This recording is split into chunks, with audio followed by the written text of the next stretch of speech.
ulan at araw. Ang balat mo'y huwag ibilad kung mainit. Kailangan sa lakot na pambukid.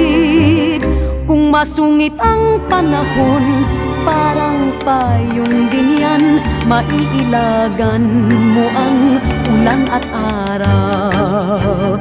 Huwag mo nang paiitimin ang balat na talusaling. Pag-ingatan ang alindog, ang ganday sa diyang kay rupok.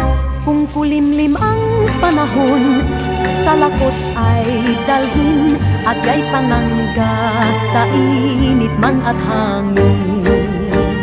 Huwag mo nang paiitimin ang balat na talusaling.